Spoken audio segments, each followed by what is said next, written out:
బెంగుళూరు ఒక విలాసవంతమైన బంగ్లా. బెంగుళూరు లాంటి కాస్ట్లీ లివింగ్ సిటీలో ఇల్లు కొనడం అనేది చాలా మందికనే ఒక కల. అది నెరవేర్చుకోవడానికి కష్టపడతారు కూడా. ఈ ఊర్లో అంత విలాసవంతమైన భవనం అంటే వాళ్ళు ఏ పాటి ధనవంతులో అందరికీ తెలిసిపోతుంది. రవీంద్ర ఫ్యామిలీ అంటే తెలియని వాళ్ళు ఈ ఊర్లో ఎవరూ ఉండరు. రవీంద్ర గారిది వ్యాపార సామ్రాజ్యంలో అందవేసిన చేయి. తండ్రి జయచంద్ర తర్వాత వ్యాపార పగ్గాలు అందుకొని వ్యాపారాన్ని ముందంజలో ఉంచి ఆ ఫ్యామిలీ ఘనత అన్ని వైపులా విస్తరింపచేశాడు. ఇప్పుడు వాళ్ళ వ్యాపార సామ్రాజ్యానికి వారసుడు, ఆ ఇంటి వెలుగు అయిన రవీంద్ర కొడుకు అమన్ చంద్ర 2 రోజుల్లో ఇండియాకి వస్తున్నాడు. అతను రాగానే రవీంద్ర వ్యాపారాన్ని కొడుకు చేతిలో పెట్టే ఆలోచనలో ఉన్నాడు. అమన్ ఇంటికి వస్తున్నాడని ఇల్లంతా హడావుడిగా ఉంది. కొడుక్కి ఇష్టమైన పిండి వంటలు చేయడంలో పూర్తిగా నిమగ్నమైపోయింది మిత్ర. హాల్లో కూర్చొని మిత్ర అంటూ పిలుస్తాడు రవీంద్ర తన భార్యని. బిజీ అండి అంటూ సమాధానం వస్తుంది కిచెన్లో నుండి. శైలు అంటూ మరదలు ఇంకా తమ్ముడు భార్య అయిన శైలజని పిలుస్తాడు. ఇక మిత్ర రావడం లేదని.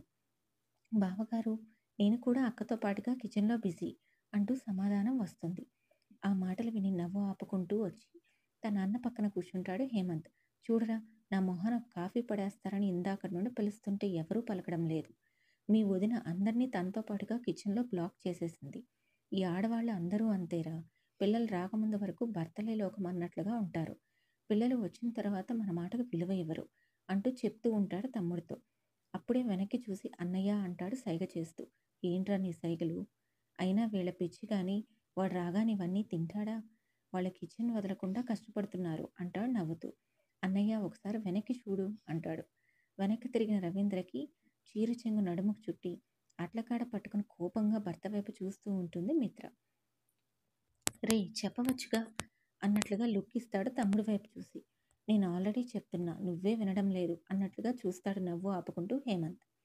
బుక్ చేసావు కదరా అన్నట్లుగా తమ్ముడిని కోపంగా చూసి, ఏమిటే ఇప్పుడు ఎందుకు ఈ అవతారం అంటాడు మిత్రను చూసి లేచి నిలబడుతూ. పిల్లలు వస్తే మిమ్మల్ని పట్టించుకోమా, ఉండండి మీ పని చెప్తాను అంటూ రవీంద్ర వెంటపడుతుంది మిత్ర. బావగారిని బుక్ చేశారు మీరు అంటూ హేమంత్ చేతి మీద గిచ్చుతుంది శైలజ చిరుకోపంగా. మీరెక్కడ దొరికారే మాకు అంటూ చేతిని రుద్దుకుంటాడు హేమంత్. హాల్లో పరిగెడుతున్న రవీంద్ర దంపతులను చూసి మురిసిపోతారు జయచంద్ర దంపతులు. పిల్లలు ఎప్పుడూ ఇలాగే ఉండాలి ఆనందంగా అనుకుంటారు. కొద్దిసేపటికి అందరూ అలసిపోయి సోఫాలో కూర్చుంటారు. వాళ్ళ చిరుగొడవలు అలకలు సద్దుమణిగి శైలజ తెచ్చిన కాఫీ తాగుతూ ఉంటారు. రేపు నీకు వచ్చే కోడల్ని కూడా నీ వైపుకు తిప్పేసుకుంటే నా మనవడి పరిస్థితి ఏంటి మిత్ర అంటూ నవ్వుతూ అడుగుతుంది జయచంద్ర భార్య పద్మజ. అందరూ వింటూ ఉంటారు వాళ్ళ మాటలు. నా కోడలు కూడా నా మాటే వింటుంది అంటుంది గర్వంగా మిత్ర. ఇంకా రాని కోడల మీద ఎంత నమ్మకం అంటాడు భార్యను చూస్తూ రవీంద్ర. నా కోడలు ఐశ్వర్యంలో లక్ష్మీదేవి అయినా అనుకువగా ఉంటుంది అంటుంది నమ్మకంగా. అది విని అందరూ నవ్వుకుంటారు. స్థితిమంతుల్లో బాగా డబ్బు ఉండి అనుకువగా ఉండే అమ్మాయిల్ని వెతికి పెట్టండి ఇప్పటి నుండి నా కొడుక్కి అంటుంది మిత్ర. చూద్దాంలే, కానీ వాడు రాగానే ఇలా పెళ్ళి పెళ్ళి అంటూ వాడి వెంట పడితే వచ్చిన దారిని వెనక్కి వెళతాడు అంటూ చెప్తాడు రవీంద్ర.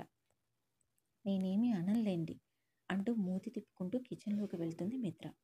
అందరూ నవ్వుకుంటూ ఇంతకీ మన మిత్రకు కావలసిన డబ్బు ఉండి అనుకువగా ఉండే కోడలు ఎక్కడుందో అనుకుంటారు అందరూ ఒక్కసారిగా.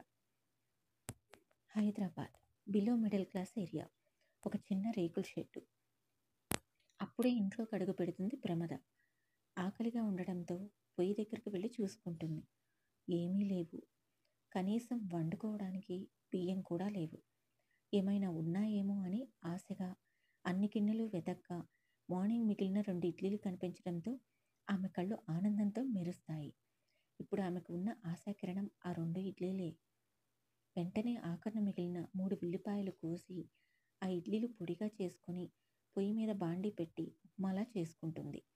ఉన్నది 2 ఇడ్లీలే అయినా ఉల్లిపాయలతో కలిపి చేసుకునేసరికి కొంచెం సరిపోయేంత రావడంతో ఆమెకు తృప్తిగా అనిపిస్తుంది. దాన్ని ప్లేట్లోకి తీసుకొని తినబోతూ ఒకసారి కిచెన్ వైపు చూసుకుంటుంది. ఇప్పుడు అంతా తింటే ఇక రాత్రికి తనకు పస్తే అని పూర్తిగా అర్థమవడంతో ఆ ఉన్నదానిలోనే సగం తీసి వేరే గిన్నెలోకి పెట్టి మూత పెట్టుకుంటుంది రాత్రి కోసం.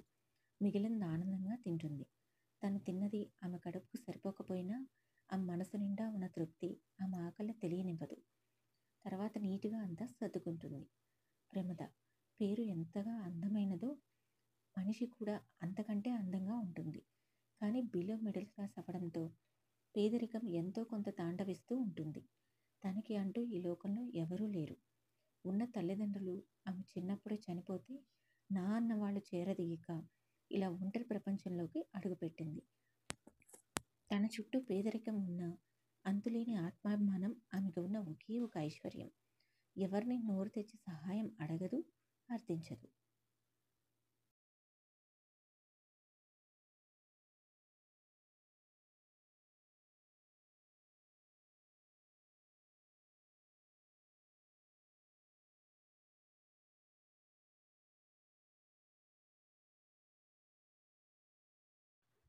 ఈ వీడియో మీకు నచ్చితే లైక్ చేసి, షేర్ చేసి, సబ్స్క్రైబ్ చేయండి.